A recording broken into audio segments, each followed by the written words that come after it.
This is Dan Jurgens, and if you want to have a good time, keep listening to the Krypton Report. Jason J. Lewis, the voice of Superman on Justice League Action. And you're listening to the Krypton Report. Look up in the sky at the birds, the planes.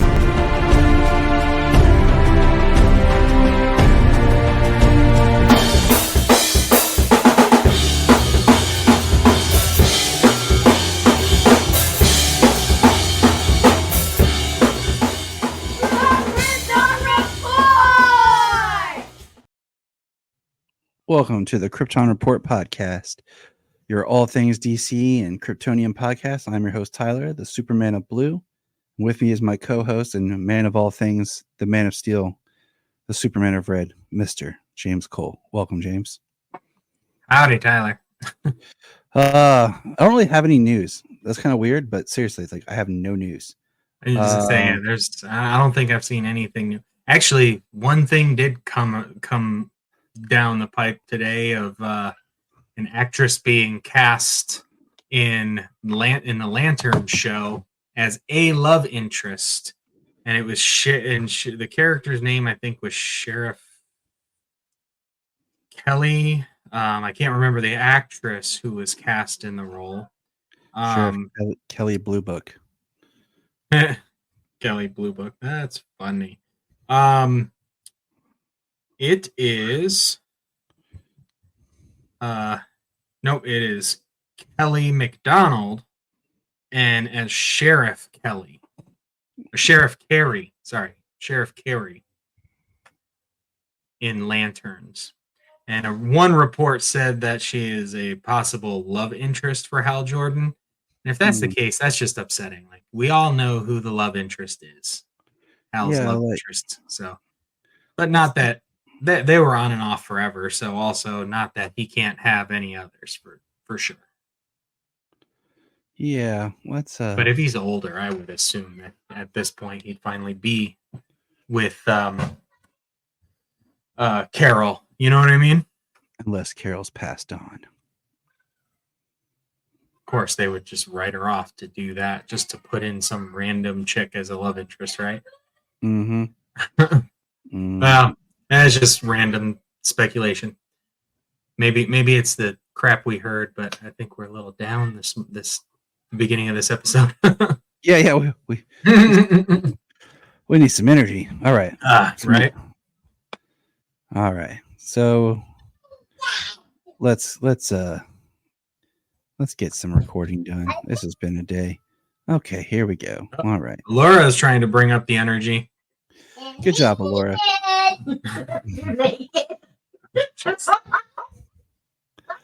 A child of James is this crazy. So the first things first, we're going to talk about Superman and Wonder Woman Volume 3. And I'm pulling it up right now because for some reason it's not in my dive back in on the app. So thank you for that app. I don't understand, like, if I'm reading, why it just doesn't, like, recently read. But yeah, dive back in. Normally it does. Once in a while it's like a little behind. Sometimes if you refresh it'll pop up, but yeah, the books we're usually talking about, I usually have the issue or the book downloaded so I can go right to it. well, I'm all out of whack today. So People. something's going on in the Cole house. You stabbed me. All right, so Casualties of War, featuring the all-new creative team of Peter J. Tomasi and Doug Mahnke. Superman and Wonder Woman, two of the world's mightiest heroes, are the ultimate power couple. Yet, when a new superhero arrives out of nowhere asking for their guidance, the two Justice leaders can't help but suspect that something is very, very wrong. Wonder Star, also known as James Cole, has no past, no memories, and only a strange connection to Superman and Wonder Woman. He claims his intentions are good, but when his true identity is finally revealed, it will take the combined strength of the Man of Steel and the new God of War to take him on. Featuring issues 13 through 17. First out, I had never read any of these issues. No?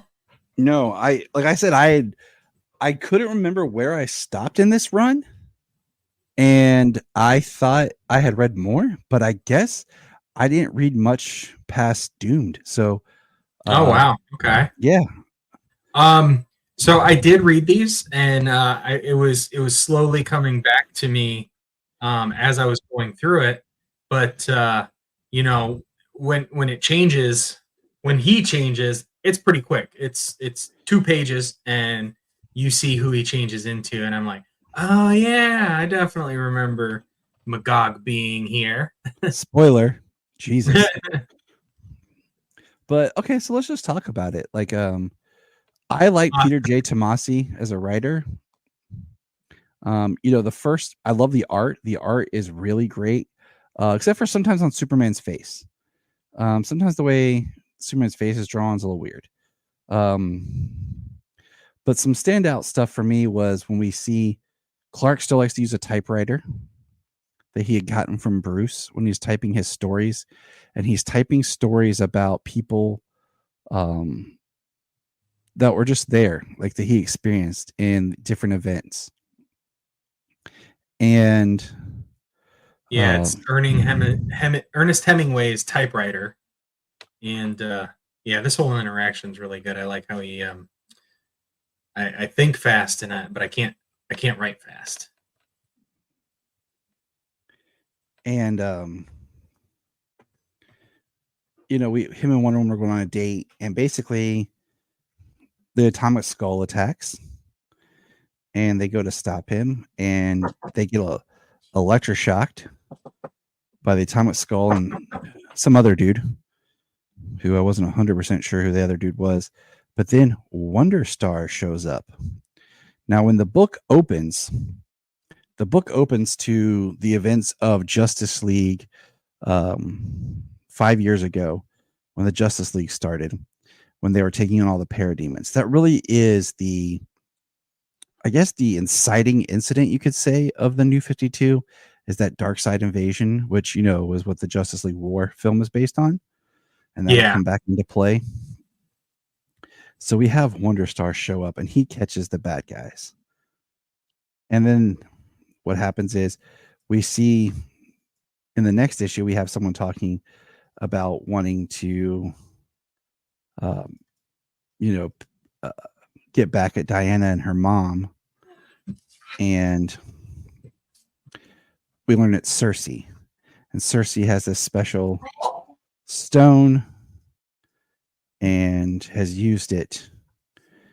And it's her time to shine, basically. And the whole issue is Wonder Star being very hanging out with them, and they go and stop Mammoth and the Bride and a crash test dummy. You remember them? His name is Crash. I know, but remember the crash test dummies? Oh, remember the crash test dummies? Yeah, I remember those. Good stuff. It was fun to have those toys because that's what they were made for. You just got to crash them, run them into walls, run them off the steps, whatever. Throw them off the second story, out the window, whatever. The biggest takeaway is Wonder Woman puts her lasso around Wonder Star, and she gives a rating that he's not even a real thinking person. And then all of a sudden he starts to have a headache. He starts to have some blasts. He starts crying. He starts getting mad. He grabs a staff that appears, and he reveals who he truly is. Because the staff comes from a portal, stabs Superman in the back. He pulls it out, and he is, as James said, Magog. And I totally did not know Magog appeared in the New 52. But then we go back to 5 years ago, and we see the events, and it's a little boy. And he meets this old woman who has the stone, which is Cersei, who basically uses the stone to force him to grow up. And it's his hatred for Superman and Wonder Woman because of what they did that powers Magog. And this is definitely a really different take on Magog. compared to how we see him later. His name's still David too. Yeah. Very different than what we've seen in lately in World's Finest, and then the character we got from Kingdom Come. Yeah. And the big showdown is that they're on a bridge, and this is where you can tell it's kind of a child's mindset, because Wonder Woman goes to fight him and basically tells Superman to trust her. And she goes, "I trust and have faith. I know that you're behind me," because he catches the cars that Magog is throwing that's full of people. And Magog is like talking about how they destroy and how they're horrible superheroes and they put people in danger. They don't care about real people, but yet he is just obliterating stuff, and he tears up the bridge, and Superman's holding the bridge while Wonder Woman is battling him. And then Cersei with all of her people show up. And then we go back and we see more of the young kid, David, and his mom fighting the parademons, and the parademon takes her away. And we're learning, from the past that how that fuels him. And basically Superman uses his heat vision to keep trying to keep Magog and stuff back, but Magog keeps attacking him while he's holding this bridge, and basically tells him he's going to have to choose between saving the people on the bridge or fighting him. And my favorite is when Superman blasts him in the eye, like straight in the eye with his heat vision, and then he takes that moment to basically weld the bridge together and breaks Magog's staff while Argus takes out Magog. So Magog was kind of like put down pretty fast. Yeah. Superman dropped him, and I mean, after snapping the staff, that's where his powers, or what powered him resides. So, I mean, breaking the staff in this moment weakened him. I did like how he just. I did love how Superman kind of just took that beating, just to prove him wrong. I mean, yeah, they can't save everybody, and especially in the heat of a battle, they can't save everybody. But when he has the chance in this moment to stop people from dying, he's doing everything he can, everything he needs to. That's what Superman does.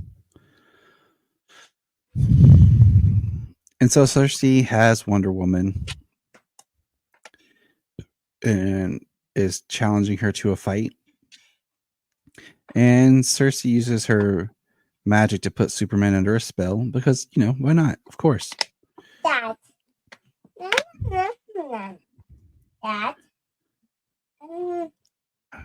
Well, why wouldn't you? Exactly. Everybody tries that. I mean, get the most powerful being in the universe under your control. Exactly.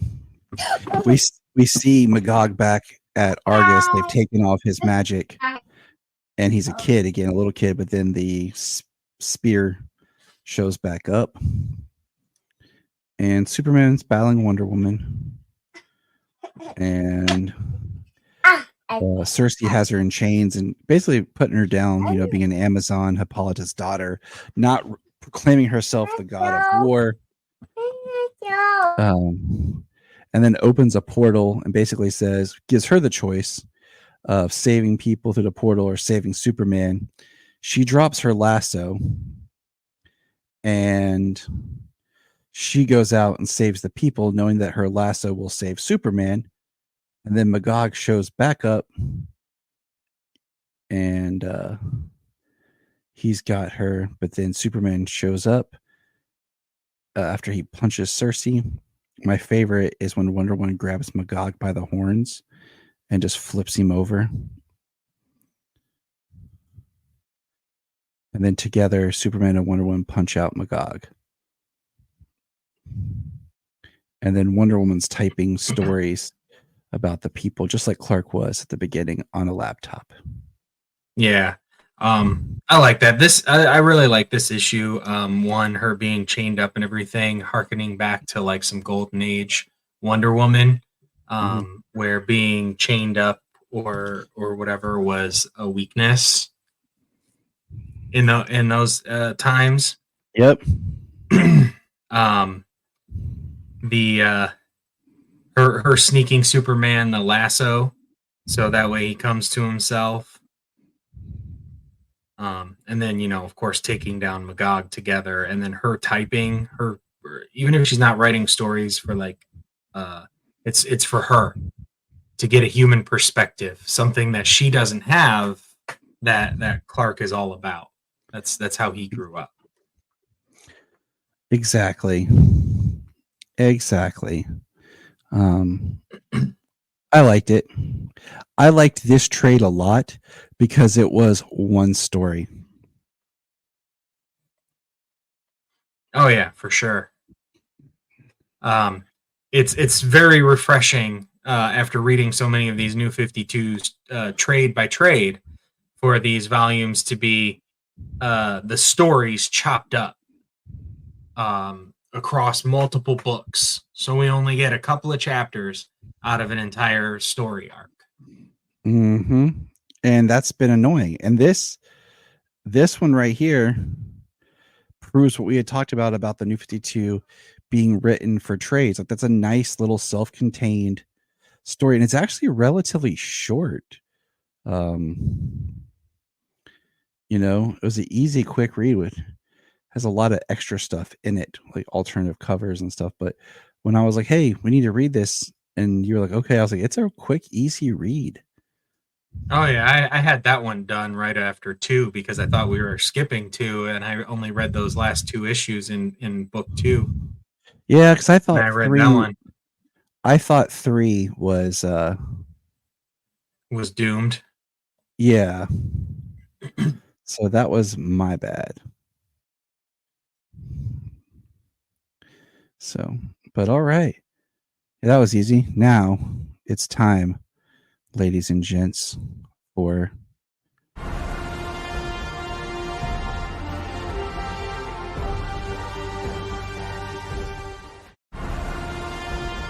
Superman and Lois. It's a great theme. There has not been one bad Superman theme. There has not been. And yeah, there has not been. So, but all right. So here we go. Episode 5. Break the cycle. And I'm going to pull up. First of all, just over thoughts, James. How did you feel about this episode? Let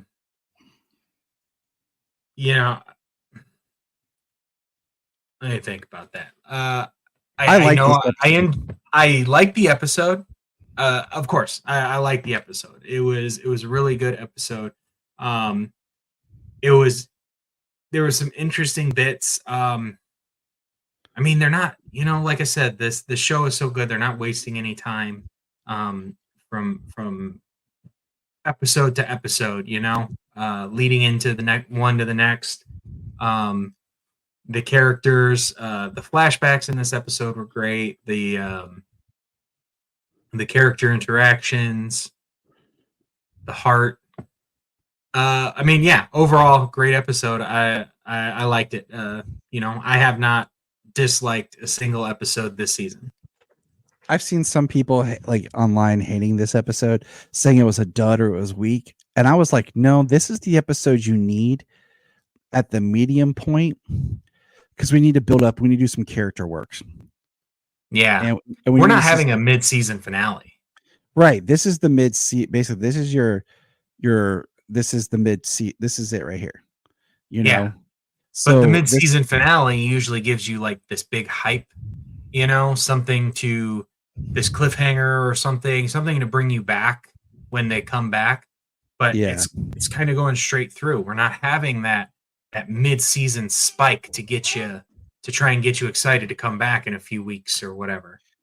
So what they're doing is they're giving us a really great just development of characters with flashbacks, and we're seeing perspective on Luther to know him more as a character. So this is 100% a character built episode. The description here is Lois makes increasingly bold moves as she tries to stop Luther. Jonathan struggles to balance his personal life and responsibilities while Clark lurks an unsettling truth. All right. Vague with not much. Gotta love it. It was. Well, sometimes those summaries are vague and they don't tell you anything, and sometimes they tell you everything. It's not in between, and they're not good at that. So we start 17 years ago with Erica, the wife of Lex Luthor. They got some, new names up in this piece. Erica, Elizabeth. Yeah, but he does call her Lil. I know. I was like, Lil? You couldn't have said Lizzie. Like, that makes a lot more sense than Lil. But you know what? Whatever. She's still an LL. I mean, yeah, Cool J, calm down. But I do want to point out as we kickstart here that we have guest Elizabeth Henstridge as Elizabeth Luthor, who also directed this episode. So not only, and she had directed some episodes previously, but she directed this episode as well as starred in it. Oh, wow. I didn't know that. I knew that she did this episode, but I didn't realize she did previous ones. So we see that Lex is in Metropolis because we start with, a flashback, like I said, to everything. Erica talking to Lex about getting a divorce. Yep. And then we see that Lex finds the newspaper article that says Superman lives. And I'm heading back to take care of this.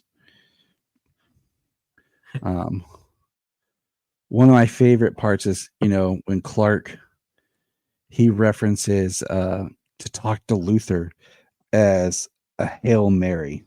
And I don't know if I mentioned this last time, but Clark now has some gray in his hair. I don't know if I hit that last time when we were talking when he came back. So it's just an interesting sign. Got some gray hairs like us. Yeah. If you can tell. But did you also catch that it's the 4th of July? Yes. Yes, it did. There, we see the boys with all the fireworks, and Candace is returning. John's girlfriend, Candace. I don't remember when we last saw her. Honestly, did she appear in season 3?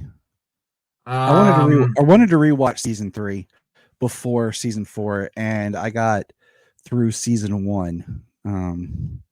So I did not get to rewatch it as I had intended. I don't remember. I can't recall if I know she was in season 3. I just can't recall when the last time we saw her was. Okay. I couldn't remember. So I'm fairly certain that she was in season 3. Because one thing that we learn here is random student Denise, who's in this episode, who was on the street in the season premiere. Yep, she at the beginning of episode 2 with the other guy knows that Superman is John and Jordan's father, and she goes, "I'm not going to say anything, guys." She was like, and that's kind of like, it's kind of cool, like, but at the same time, I feel like she's almost filling the role of like Natasha, who's not there. Jamie actually asked, she's like, when did they recast Natasha? I was like, they didn't. That's not her. Her character kind of like this would be something neat if like we had more space to like develop, because she kind of reminds me of Max from Batman Beyond when she finds out about Terry's secret Okay. and like helps Terry with stuff. But Right. it Hey, was maybe I was gonna say maybe she's our Chloe Sullivan to John and Jordan. You know, maybe. Sarah's kind of not really filling that role. She's And just speaking of, around, no Sarah in this episode, which feels really weird. Like especially since they spent so much time in the diner. But must have been her day off. yeah, they spend a lot of time in the diner. There's no Sarah. They have a party that's supposed to have all the high school kids. There's not even any dialogue. That's what kills me. There's not even like, why is Sarah not here? She had to go help her mom with stuff, or she's helping her dad. Since him and Chrissy aren't married, or you know what I'm saying? Like, it's just one of those things. It's like, just addressing them in dialogue makes me feel better, because they were so integral to all the stories, like all the characters. You know what I'm saying? And now they're just Yeah. not in an episode, but you can kind of feel that they're not here But you know, I mean, if the show was longer, say we had a longer season with more episodes, and there were a couple of episodes where somebody didn't even show up, you know, and say maybe they referenced them in one line of dialogue in one of those episodes, and they weren't there for multiple, you wouldn't even think about it. The only reason you're thinking about it is the idea of like, what time do they have in these shows? How many episodes does each person have? And they're not even bringing her in. You're kind of thinking, I think you're looking at it at more of a behind the scenes thing, as I'm just well looking as at it because it just feels weird, because there's so many setups and things where before it's like Sarah would be there, or like Lana would be active, because we always had those side stories that were part of their stories, and now they're completely gone, and they just pop in and out. Well, there were episodes with those family members. They were involved in the episode, but their story didn't have anything to do with what was happening with Superman and Lois and the family. It's just the fact that you're just not getting the B plot. Yeah. With somebody, you know, in another place. You know, we're still. I would say you can feel it though. I think you're just focused on it. You've been focused on it since the beginning of the season. Every time somebody's not in an episode, you're like, well, where are they? Well, because you feel it. I mean, you look at the way they wrote everything in the other seasons, how they would weave in the characters into the story of what's going on. And like, if something was happening, they would be like, okay, we're going to do this. And they would pull in that person. Right. And now we're also streamlined. They did say, I'm pretty sure it was Bitsy Tulloch who said that they went into the show thinking that it was going to go for about 7 seasons, is what they were looking at. Yeah, so we would have that we would have that interweaving story of all your characters. You know, you have multiple seasons, but going into your final season, the one that you know it's your final season, you really have to put your focus on the characters when they need it, you know? Like, I'm sure when Lana and Kyle and them kind of show back up, it'll be for a reason.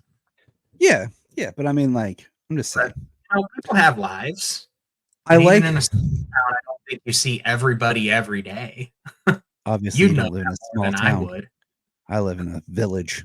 Yeah. I mean, I live in a village, but it's right outside of a big metropolitan area. You have Clark appealing to Lex Luthor father to father, which I really like. And Lex is like, how did she do it? Some sort of alien tech. But then we have the flashback, and I've decided to call this flashback Luthor Levi's Lex, because he's wearing some Levi's and he's got the hair. Levi's Lex, I like it. Yeah, because the hair, the full beard, and the jeans. Exactly, and they're Levi's. So I mean, he pretty much had like jeans and a cardigan on in this episode. Yeah. And then when he's in, it's like his flashback is a cardigan and jeans, and then his forward is a black shirt, black jacket, and jeans. Yeah. What I think is hilarious, though, is when Jordan and John are waiting for Candace's bus, and Lois calls him, and they calls John, and he leaves Jordan to pick up Candace. Yeah. And it's like, but I don't have my license. He's like 10-2, bro, 10-2, and 10 even and 2 Candace, and use your blinkers. and Candace is even like, when did you learn to drive? And she's like, so you're driving now? And I And love like, it. He's like, we'll see. like I know that Jordan's given up the hero thing and all that, like he doesn't want to work on it right now, but I feel like this is one of those instances where he could help his mom, and let John see Candace. Right. I feel that way as well. I was like, just because you're not doing the superhero thing, like you can't take your mom someplace Yeah. when John has plans. Yeah, it's not like he was out, stopping a fire or something, but Yeah, he wasn't saving the day. I mean, it's a big deal, but also like Jordan doesn't want to be involved in anything now. Like with the family. He's awkward. Except for apparently blabbing the secret. See, okay, we'll get there. Okay, we'll get there. I know. We'll get there. But we're talking about Jordan right now. It's like, what the hell, man? Well, I mean, we get my favorites one's like, oh, Jordan will explain. He's drinking the cereal, and she's like, you're not going to explain anything, are you? And he's like, can you explain? He had milk all over his face. He was so we drinking find like out a child. Elizabeth is pregnant.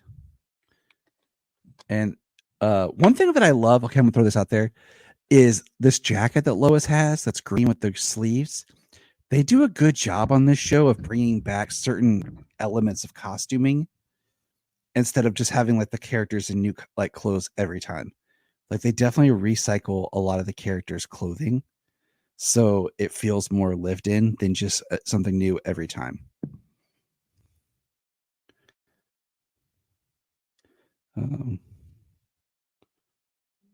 It's not blue shirt, red jacket levels of costuming, but I mean, nothing's it's awesome. And you know what? I appreciate that type of stuff as well. I've always been a big proponent on like director's cuts of movies and things like that. Like, people harp a lot on pacing of movies and stuff. Yeah. And in my opinion, most of the time, that is not an issue for me personally. Pacing is not an issue for me most of the time because what I'm looking for is to be immersed in that world. So those little intricate details, those small things that they cut out just because they want to speed it up, draws me in more than slows down the movie. You know what I'm saying? Yeah.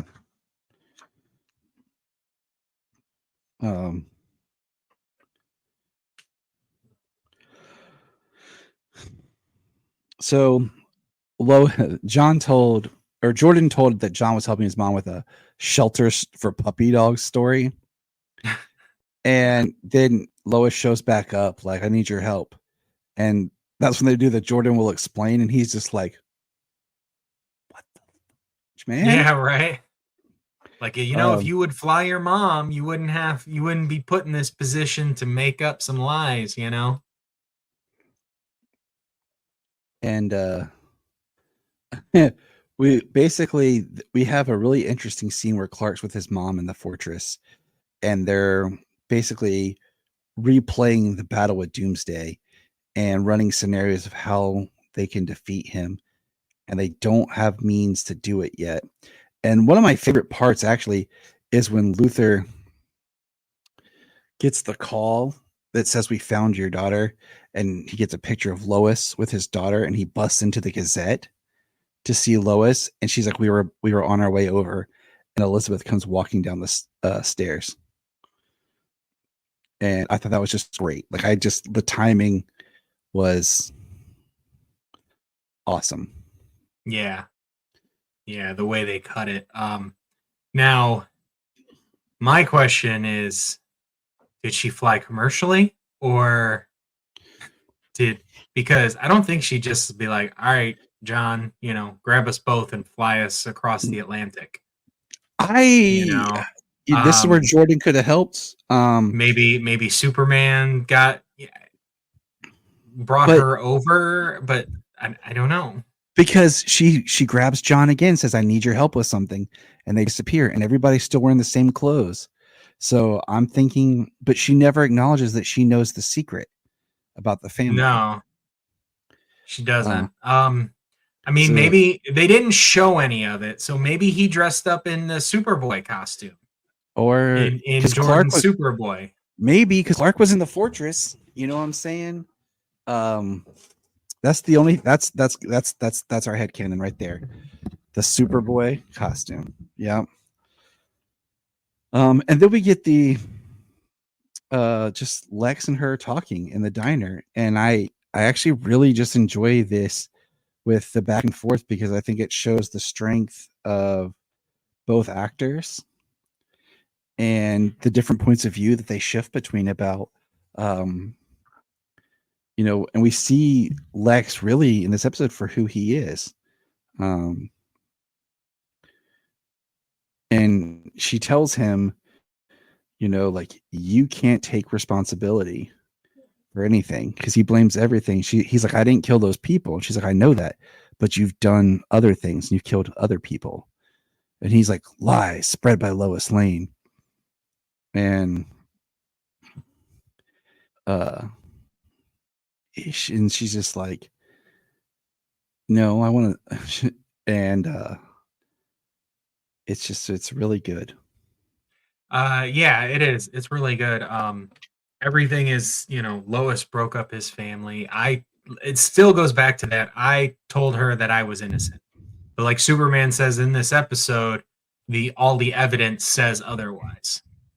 And that's the point. The evidence was planted to point at him. So I mean, in all manners, it's completely justified. And I mean, yes, he was imprisoned under false pretenses for that crime. He was framed for that crime, and but like that's how the system works. Like, what did he do the last 17 years to prove that was wrong? Bruno Mannheim's who he should really be mad at because he set him up. One of my favorite scenes is some of the shots where he's sitting in the closet with her talking. Because if you look at the framing in certain shots, he's wearing that black sweater and it's black. It really accentuates his face and his head. So all your focus is really pulled into his what he's saying and doing with his face and the emotion he's expressing. It really is a powerful it's just enough where it doesn't look like it's a floating head, you know, because you can see the outline of his body, but his body blends in so well that it just makes his lion's mane pop out in the darkness of the closet. And then we get Lil wanting to decide to stay in Metropolis with him. We learned that Luther's let's see, I don't want to get too far ahead. Did I get too far ahead? Hold on. She decides to leave, and Clark basically talks her down, and she goes back in. Yeah, that was a beautiful scene. Because in a manner, he's talking to her about losing his father at a young age, and she lost her father at a young age. And she does mention that your father wasn't quite a monster like mine. And he says no, but that's something he can never get back. That she has a chance to try and get that, to try and have a father again. And we learned that when she goes back, she learns about Lex's child abuse and about his mom and how his mom later would beat him just because of his dad. Yeah. And Elizabeth is like, I never knew that. And now they're sitting in the diner. The kids are all trying to set off fireworks, and John bails on Candace again. And Lois gets the ELT and has an idea. And this is a family-friendly podcast, so I cannot share Jania's reactions. But she was like, what is Lois doing? Yeah. Jamie was like, what the hell is she doing? And John shows up where she's at because she drove there in her Subaru. And Doomsday appears in front of Lois and John. And in my notes, I wrote, interesting that Clark didn't hear the ELT. I mean, not really. He's talked at about this point is he in Smallville right now? Which I think he is, because he's looks watching at Luther across from across the street. So I think he is in Smallville. So he's kind of close. But in the last episode, he couldn't hear the fire in Metropolis, right? Until he listened for it. Exactly. So it's like the sounds aren't all there unless he listens for them. It's a way of showing that he's not at his full power like he was before. Yeah, he mentions that he's he's still not fully recovered, and he couldn't beat that thing when he was at his best. How can he possibly try and beat it now? Now, Clark earlier said a line to his mom when they were talking, and he said, he was me on that other Earth. And that's what Lois goes to and appeals to in this episode, is reminding Doomsday who he really was before Luther got a hold of him. It's like, you were married to me. We were married.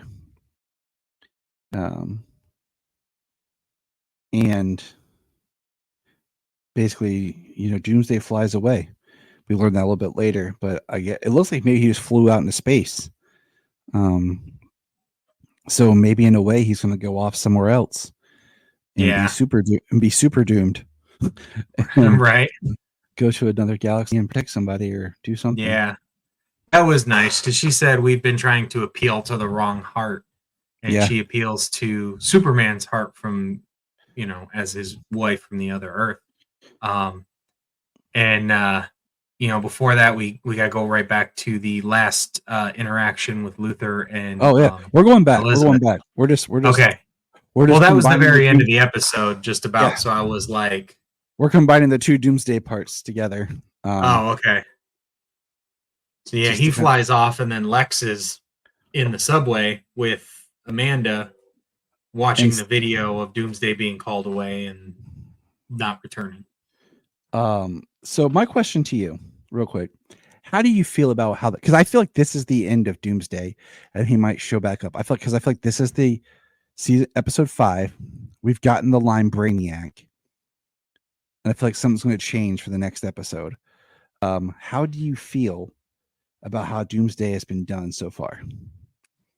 So we've discussed on the differences in some versions of Doomsday and how, where he is, what this version is. And I like this version. I actually really think it's nice how in the end here, honestly, because in the fight, Superman killed Doomsday on multiple occasions, but Doomsday just came back to life. And that's what drug the fight out until he was dead. So in that respect, that this may be a creature that can't die, appealing to the good that he had inside of him, even if it's buried under the monster. Lois is the one so at this point, Lois is the one who stopped Doomsday. I think that it's I like it. I do. I like that because it's something that's not the normal, It never would have been Lois stopping Doomsday by talking to him, The way to stop Doomsday is to beat him in some way or another, some form or another, without being killed first. And I appreciate it's something different for the death of Superman, for a different take on Doomsday. I'm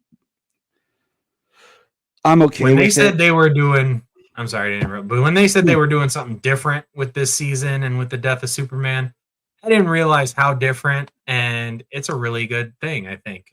I've heard people upset because Luther's involved, and it's more Lois versus Luther and a Lois centric thing, but I'm okay. Like it's different, and I'm rolling with it because this is like the last Doomsday I want to see for a while. So, and I You just say that, and Doomsday is showing up in Superman All In right now. Like I know coming up like right now. Like what are you talking about? Like, this is the I last time you know. want to see Doomsday. He's in showing live up right action. again. In live action. Okay. Okay, there you go. Because I just know if they come back with a Doomsday, I want to see one that looks more comic accurate. Like this one, Oh, like I I want would to see. absolutely. I think if they do another Doomsday, they have to go comic accurate. I want They've to see tried the a bunch of bones, different man. ways. But like, I want to see more of the bones, like protruding from his face and his eyes and everything. Right? Like This one Krypton's look so good. and this one, I And like. They kept his more humanoid eyes, and that's really played out very well in this episode. Having those yeah, eyes. especially when he's talking to, or well, not talking. He's not talking, but when Lois is talking to him, he responds. He nods at her, and he's looking at her. So now we're going back to the diner with Lex, where we learn that Elizabeth is married. She's 6 months pregnant with a grandson, and as they're talking, Lex loses his temper based on her talking about letting things go and moving on, and she basically says, "Choose me." Like I did that time when I chose to stay with you. She says, "Choose me to be part of your life." And um he doesn't. He holds his anger, his aggression towards He chooses revenge. he chooses revenge. And one thing that I like is we get the flashback of Luther where Superman says, "I talked to them to bring you in so we didn't have to arrest you in front of your daughter and everything." Lex in his sweet ass cardigan. This Lex is just, Dude, I'd rock that cardigan. oh, so did I. I like the continuity that Superman in his like season 1 costume.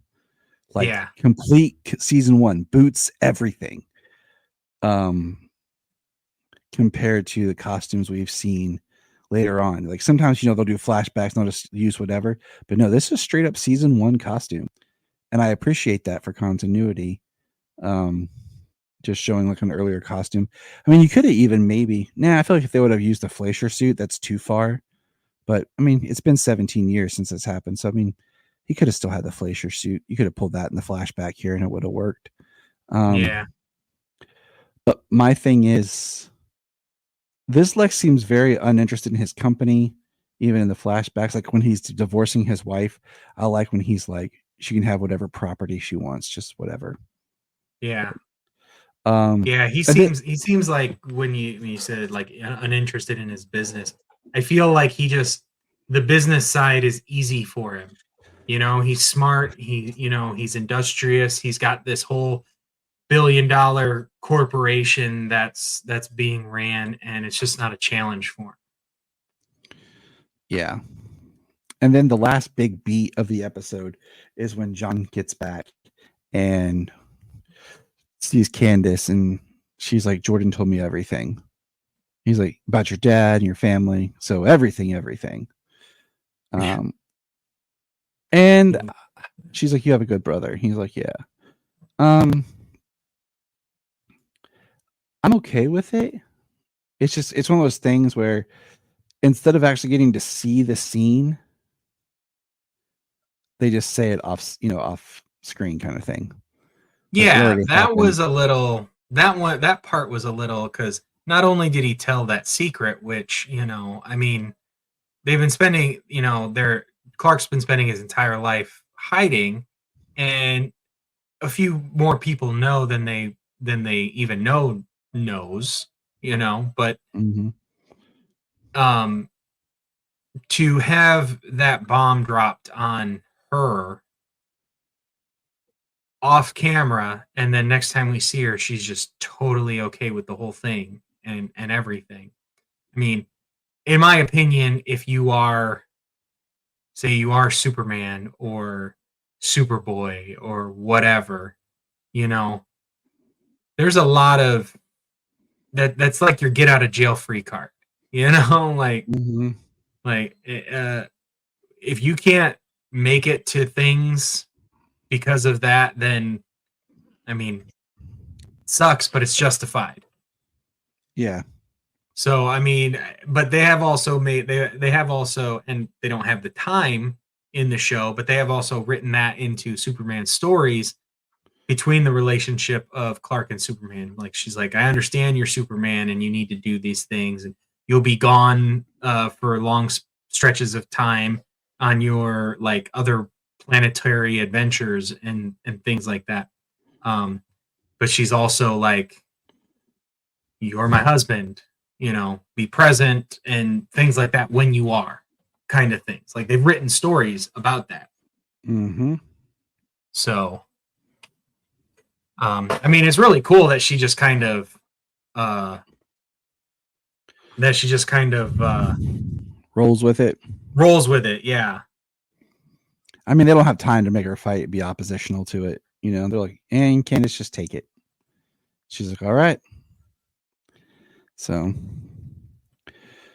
but I liked, like we said, Luther goes back and he sees he's gone. And I told you, Nia, Luther is probably going to think that this was planned from the beginning and that they used his daughter as a distraction. And yeah, I can see that. Because that's the way he thinks, but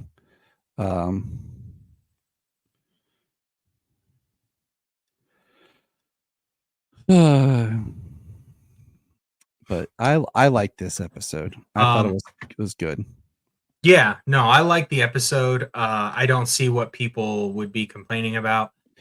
Seeing as I actually hadn't watched it until today, there's been, Tuesday and Wednesday spoilers out there, so I actually haven't read or watched anything. So I haven't been able to see any of the negativity out there. But no, good episode in my opinion. Good episode, and like I said, really great. I think a really interesting way to deal with this particular doomsday and these particular problems. Mm-hmm. Honestly, my only real gripe was probably the off-screen confession on everything. Yeah. So, I mean, other than that, I don't really see an issue there. So, and Yep. with Doomsday, you say you don't want to see Doomsday live action. If they eventually say this DCU does take off, and we get a shared connective universe, and we get some movies, and we actually get multiple Superman movies, that get better with each one instead of the opposite. Yeah. And we do get to a death of Superman story in a new universe. I want to see a comic book Doomsday. I don't want to see another adaptation of Doomsday. I want a force evolved 250,000-year-old creature from Krypton who wreaked havoc across multiple planets before being killed and crash landing on Earth, where he breaks out of. Yeah. I want that form of Doomsday, because we've gotten so many different adaptations of what Doomsday is today. Mm-hmm. Give us the original beast, the original unstoppable force that Superman lays down his life to stop. Yeah. I mean, that give me at least 10 years. You know what I'm saying? Yeah, without any ulterior motive, without the best that it's been done is the Death of Superman animated movie. Yep. By far, the best it's been done. And even in that, Doomsday is, and they don't plainly say it, but Doomsday, I feel, in that is a genetic deformity that was created on Apocalypse from the time they had Superman in their captivity in war. Yeah. And Darkseid had sent this creature, which actually fits with the Darkseid time in the Loeb era of the Superman Batman books that Public Enemies is based off of, that the Apocalypse movie and that Supergirl storyline is based off of, where Darkseid does like clone Doomsday, but in that it's like a weak clone version, and you know, is not nearly as powerful, but used as an army of as a distraction. Yeah. You know, but by far the best Doomsday we've had is the animated version, and I feel if we do get another live action version, say 10 years down the road, we need a beast that just kills relentlessly. Yeah. I mean, like I said, 10 years. I'm okay. All right. But I need some time. So, but that's our episode. Let us know what your thoughts. James is awesome. We know this. And remember that. Thank you, Tyler. You're welcome. This is a special little message. It also has a spoiler, so if you have not read the newest issue of Superman that just came out with the introduction of Superwoman on the cover for the all-in, please skip this part. All right, here we go. The issue is called The Many Deaths of Doomsday. And it has a twist with Doomsday. But when it starts, Doomsday is more powerful. He's emerged from the Doomsday in Hell story that we've talked about and seen. And I just had an idea. You know, Doomsday's been our talk and everything because of Superman and Lois. And James and I recently did Superman Doomed and what that was. And, so my thought is, what if, and I hate saying this, but from a storyteller point of view, this could be something emotional, because I feel like comics are powerful and emotional, and we recently did something that was semi-torturous and emotional. But we have this amped up, powerful Doomsday that's supposed to be more powerful. In this journey that we're about to take, there's some time stuff going on, okay? And that's all I'm going to say. And I don't know what Joshua Williamson has planned. And all I'm saying is, with Doomsday coming back and more powerful, what if they surprised us and did a Death of Superman with Doomsday, but this time Doomsday kills John? What they've done with John since, aging him up by Bendis, which I'm not a fan of, everyone knows that, and his story, and then he was absent for a while, weirdly, in the comics recently,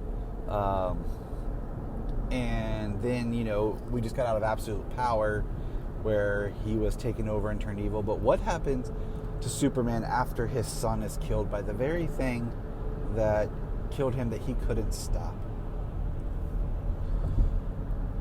And if they did this story, and since we have this time story, you have a chance, much like how they killed Damian a few years back in Batman, and then Batman did some things and was able to bring Damian back. You let John be dead for a little bit, and you see what impact John has made for comics and for everything. And maybe there's some continuity issues there, maybe not, considering that the whole Trinity story on Wonder Woman's side, if you ever read, that's like flashing forward and flashing back. So I don't know, when the times table takes place, it's comics, right? But my other thought is, we do this, and you kind of do this ode to the world without Superman, but now it's without John. And what does that look like for a grieving father? And, this season of Superman and Lois has been a lot about grief, about fatherhood, and I'm dealing with grief in my family, and how does that work? How do you move forward? We've done a lot of grief with Superman losing his father, but what about him losing a child? And then, of course, we could have something where John is rescued, in time machinations in comics. It'd be interesting. And I would love it if they did it and we didn't know it was coming. I'm very tired of knowing little things about comics before they come out. Seeing covers and stuff months before the issues. I just want to read a comic and be surprised again. The newest issue of Superman 19 would have been a surprise if someone on the internet had not spoiled it for me. I think it was 19. I'm poor with numbers. You guys know this. But that's it. And my other quick thought is, you know, they do all these special like odes to the death of Superman. What I would love to see is, since the last issue of the death of Superman is basically full page splash pages, was if they picked an artist to redo each page. You know, one is Lee Bermejo. I'd love to see Lee Bermejo do Superman versus Doomsday. Or they could do a year's worth of Superman comics where the alternate cover is a panel done from that last issue by a different artist, and then they collect them all in a special that comes out at the end of the year. So like the first panel is a Jim Lee. Then you turn the page and it's Tony S. Daniels. And then you turn the page, like I said, it's Lee Bermejo. And then it's Dan Mora. And so on and so on. And you just get great artists to do these one-page panels. And that could be your like special for the death of Superman, and getting these artists to put their own spin on each panel. So that's my pitches. Look up in the sky. We want to thank you for checking out the Krypton Report podcast, and we ask you to check us out on all of our social media, on Twitter X, Facebook, Instagram, Blue Sky, Hive, Threads, YouTube. We're everywhere. And if you want to be a guest on the podcast, just send us a message and let us know. If you are like Tyler and James and can't get enough Super Talk, check out these other podcasts. Digging for Kryptonite, Supergirl Radio, The Last Sons of Krypton, The Superboy Legacy Podcast, All-Star Superfans, Superman the Animated Podcast, The Aspiring Kryptonians, Always Hold On to Smallville, The Geek of Steel, and Truth, Justice, and Hope